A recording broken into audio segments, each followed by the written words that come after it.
هەرێمی کوردستان سەرباری قەیرانەدارایەکانی و خراپی بژێوی ژیانی هاوڵاتیان و ئەو سەرگەردانی ئابووری و سیاسیی کە ئەوڕۆکە شارەزایان بە تەواوی جیاوازیانەوە باسی لێوە دەکەن هێشتاش پرسی سەربەخۆیی کوردستان گفتوگۆی لەبارەوە دەکرێت. دەنگی ئەمریکا لە نێوەندی ویدرۆ ویلسن لە واشنگتن دیسی ئامادەبوون بۆ ڕووماڵکردنی گفتوگۆیەک لەبارەی سەربەخۆیی هەرێمی کوردستان و گرفتەکانی بەردەمی. ئەمبەری زەمان ڕۆژنامەنووسی تورک گەشتبینە بە ڕاگەیاندنی سەربەخۆیی.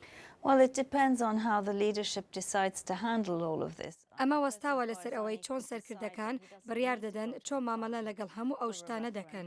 سەرۆک بارزانی بۆ ئەوەی بڕیار بدات پێویست ناکات بگەڕێتەوە بۆ پارلەمان بۆ ڕێفراندۆم، تەنها دەتوانێت تێپەڕێنێت و ئەنجامی بدات. ئێمە دەزانین ئەنجامەکانی ئەو ڕێفراندۆمە چییە. من لەو باوەڕەدام بە بەڵێ دەبێت.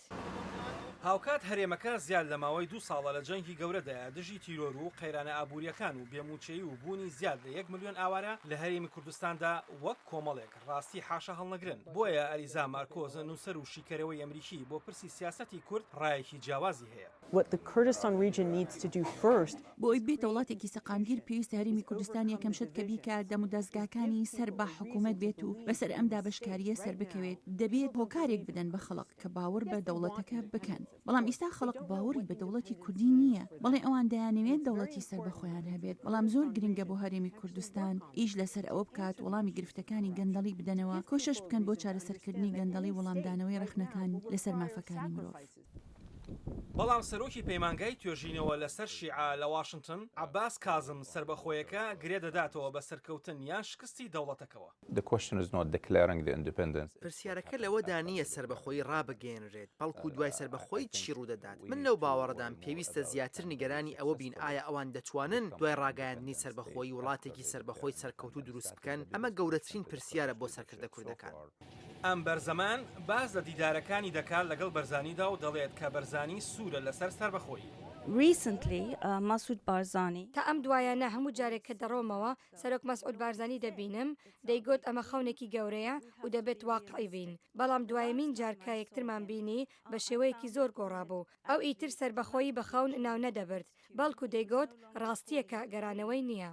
بایەخدان بە چارەسەرکردنی گەندەڵی و ئابووری و گرفتی ڕێکەوتنەکان و داهاتەکانی نەوت و مافەکانی مرۆڤ کۆمەڵێک پرسی گرنگن کە ئەلیزا مارکۆس باسییان لێوە دەکات.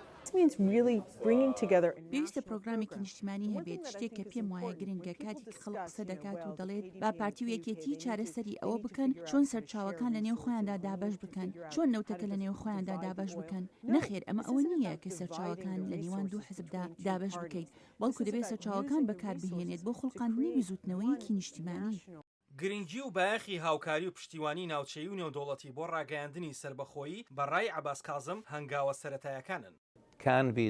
دەتوانرێت بکرێت ئەگەر سەرکردە کوردەکان پشتیوانی یەکگرتووی گەلی کوردستانیان هەبێت و پشتیوانی لایەن بەغدا و پشتیوانی ناوچەیی و کۆمەڵگەی نێودەوڵەتیش پێویستن، بە تایبەتی ئەمریکا و 5 ئەندامە هەمیشەیەکەی ئەنجومەنی ئاسایشی نەتەوە یەکگرتووەکان. 3 تەوەری جیاواز لەم گفتوگۆیەدا پرسەکە بەکراوەیی بەجێدێڵن. بەڵام هێشتا سەربەخۆیی کوردستان لە ناو و دەرەوەی هەرێمی کوردستان چەندین پرسیار و ڕەخنە و شرۆڤەکردنی لەبارەوە دەکرێت. ئاسۆ جەبار، دەنگی ئەمریکا.